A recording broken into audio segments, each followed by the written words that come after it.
To set up Authorize Net Accept Hosted, you will first need to create an account with Authorize Net and obtain an API login ID and transaction key. Once you have these credentials, you can begin the setup process. Start by logging into the Authorize Net Merchant interface and navigating to the Settings section. Here you will find the option to enable Accept Hosted and generate a client key.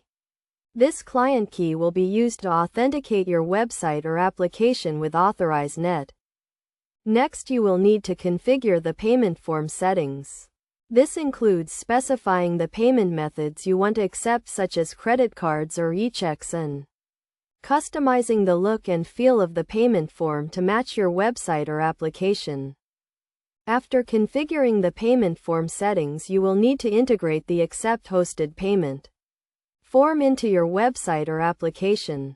This can be done using the Authorize Net API and by following the integration guidelines provided in the Authorize Net developer documentation. To test the integration, you can use the Authorize Net sandbox environment to simulate transactions and verify that the payment form is working correctly. Once you have completed testing, you can switch to the production environment and begin processing live transactions.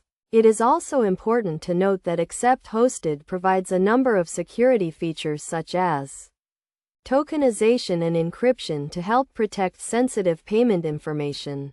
By using Accept Hosted, you can reduce your PCI DSS compliance burden and provide a secure payment experience for your customers.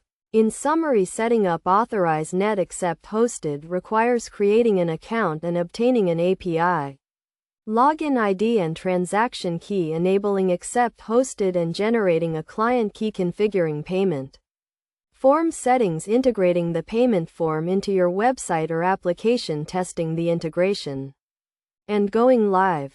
By following these steps, you can provide a secure and convenient payment experience for your customers and reduce your PCI DSS compliance burden.